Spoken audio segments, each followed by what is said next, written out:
So one of the things I've done more recently, mainly kind of in my work on Korean cinema, but also in my kind of work on East Asian Gothic, was think about storytelling models and how those differ. And so in kind of Asia, from China, Korea, Japan, there are different modes of storytelling.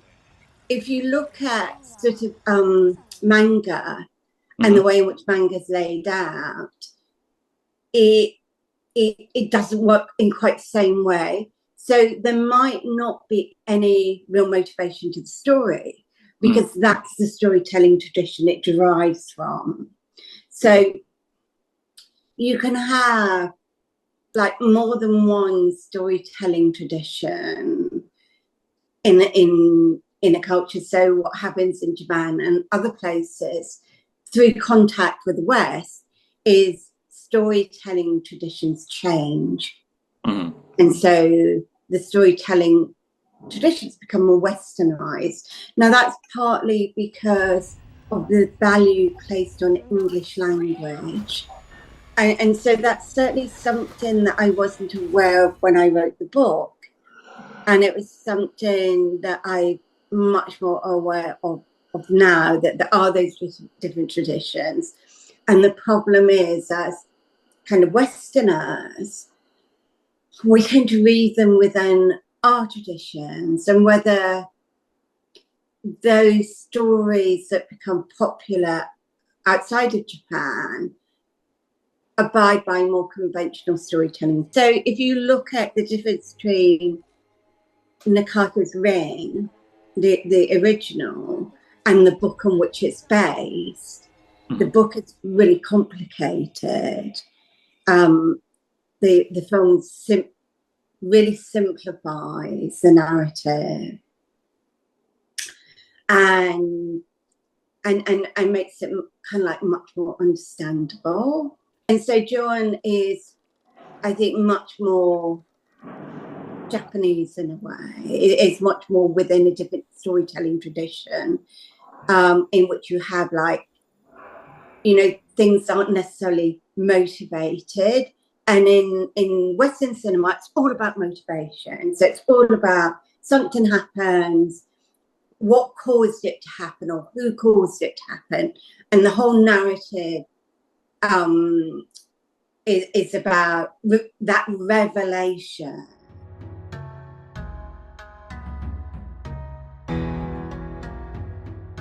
So one of the questions to ask yourself is, why is Sadako still haunting Japan? You know, because it's at one stage they symbolically buried her, and it was like she was dead and she was gone, and it was the end. But that didn't last very long because of the popularity of that particular figure. Yeah, it's still being sold. It's still an oral tradition that's going quite strong. Yeah. And I think oral traditions then get translated into like visual traditions. So we just find different ways to tell the same stories. And the heart of that story about the wronged woman is, and what I'm trying to say about what's happening in Japan today, is still relevant. You know, if you look at like the Me Too movement in Japan, it never really got off the ground. You know, it hasn't in Korea, hasn't in China. It's remained. There are like moments when you think that it's going to have its moment, but then that quickly dissipates. So, you know, and there's a lot of misogyny still in Japanese culture. So if you take like director I've written about, Sion Sono, he's one of the directors that has been named in terms of abuse of his female actors, but also his male actors. And this is coming out of Japan. So this is an insider perspective. So I believe that Sion Sono likes to be into court, and he's about to be, we're about to see films of his again. But that doesn't mean he's not guilty of those practices. So I think there's also this like inherent misogyny in the film industry that is only just being called out.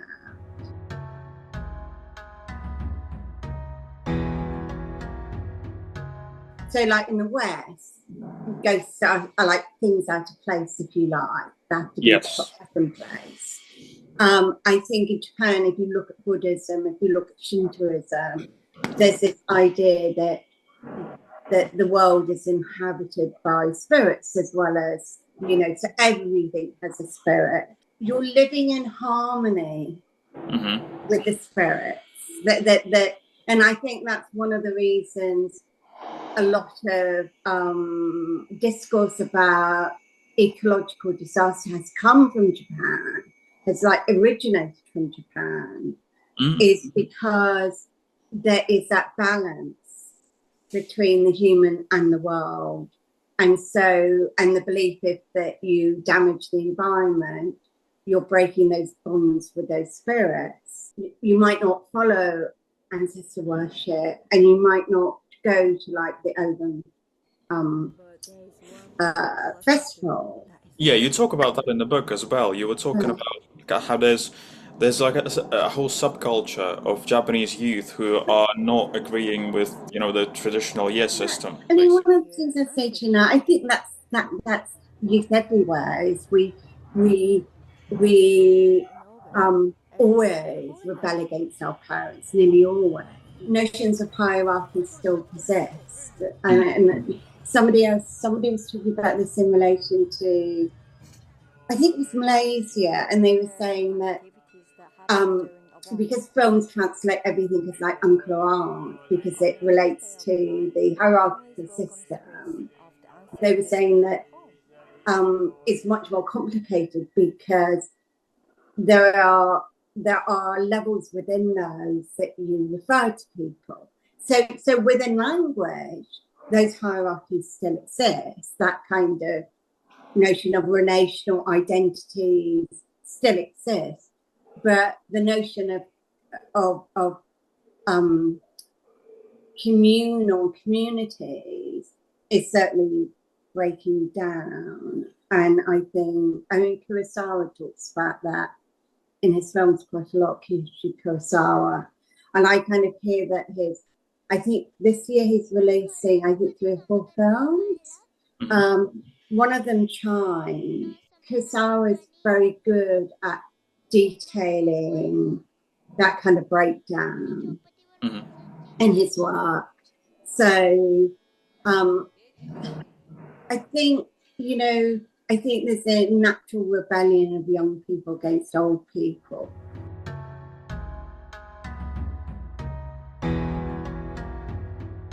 So, I mean, that's certainly what the kind of original plays were dealing with. And they were dealing with a time of upheaval, a time of, you know, upheaval in the class system. Yeah. And that's what I mean when I say, you know, I think the original like Kabuki play was yes about gender, but was also significantly about class. And now that's still an issue, but when we look at Ring, that's not the issue. The issue in Ring is gender. Whereas the issue in Yotsukaden is so the male protagonist is also a somewhat sympathetic figure because he's caught up, you know, in a society that's changing. Absolutely. And the only way that he can get out of that position is to marry. So whereas like the male figure in Ring, the doctor is evil, you know, is much more within a binary system, whereas You know, it's kind of, yes, the woman. I mean, if you look at it, in order for him to enhance his social status, it would be necessary that his wife died, and because divorce, I don't think was the thing then, and I don't know quite how that worked at that time. Yeah, So see, the male characters in both of these stories actually, and what happens to them, particularly in Ring, I think that all adds another layer of complexity to the story because um, obviously they're both even. You mentioned the doctor, but there's also Reiko's husband yeah, who's skeptical and he's like, "Why are yeah, you doing this? It's not yeah, important." He yeah, wasn't particularly supportive, but then he still decides to help her, and then at the end he still dies as well. So yeah. that's also very interesting. Uh, and it for us as Western people, it makes it even harder to interpret those things because, as you said, the traditional approach to storytelling does not work with these things. Not No, no, and in quite a lot of Asian horror, is that men are as traumatized and as likely to be victims as women. Mhm. So they don't necessarily have that hero status, like Dr. Lomas saving Laurie from Michael in the first Halloween. Um, so I mean, it's interesting that you have the male character as not being able to solve things. The thing is that horror or the gothic, whichever we want to call it, the horror comes from social structures and oppression. Otherwise, you wouldn't have horror. It's a response to it. It's a way of articulating um, concerns and anxieties about society.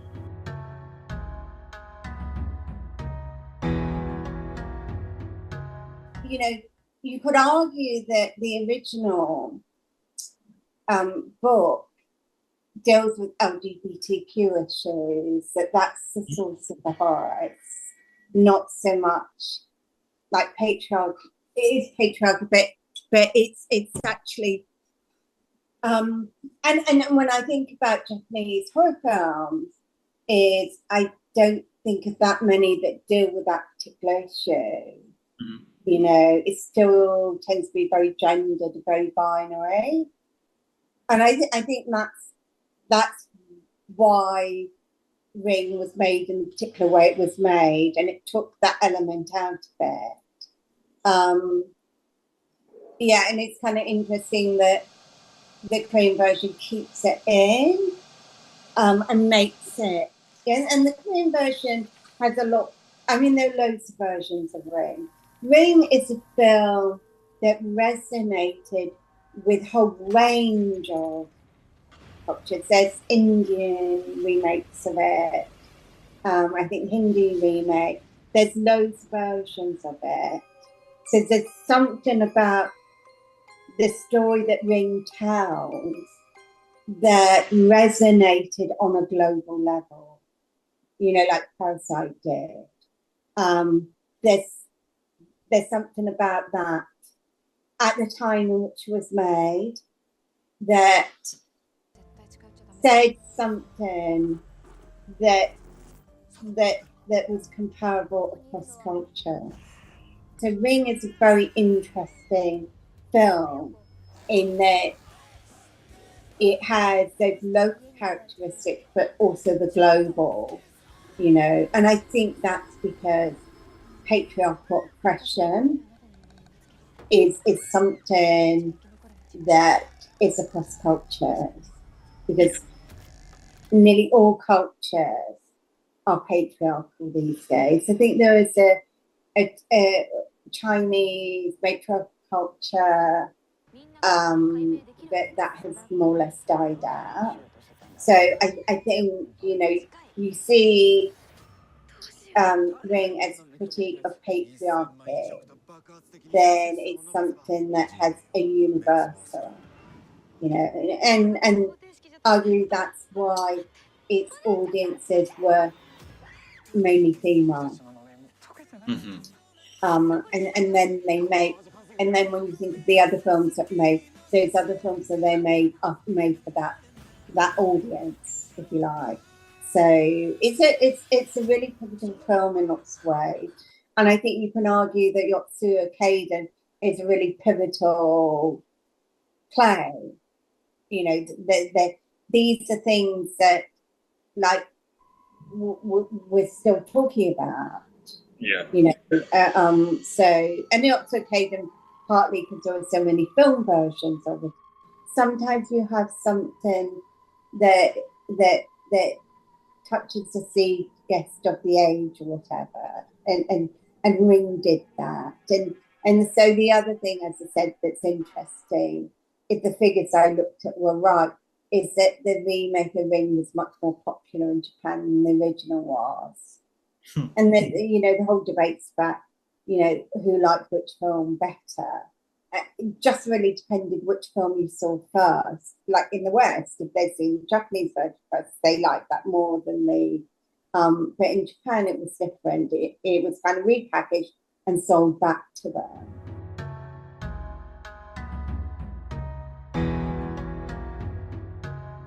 I mean, I think the image is from the traditions, that kind of image. But if you're talking about like David's work on abjection and the notion of monstrous feminine, which then Creed takes up, Yes. you know, David's work is based around Freud's work, and so, and also Marianne Douglas's work on purity and danger. And so Freud argues that in primitive societies, same in, and you can look at Greek societies, it's the same there, that when women had periods or when women were giving birth, they had to be exiled, you know, because they were considered to be contaminating. And therefore had to be like kind of rejected, if you like. So Casave's work on abjection and Creed's work on the monster. So, you know, is Sadako monstrous feminine? I have problems with Creed's argument anyway. I think Casave's argument around the idea that in order to be like symbolic subjects, we have to reject certain aspects, and those aspects are our humanity, our death, the fact that we're all going to decay when the time comes. And so that's something that we put aside. We interject, if you like. It's something that, and so then horror reminds us of those things that we ignore, if you like. And in a way, horror is a ritual of death, if you like, of confronting, coming to terms with death.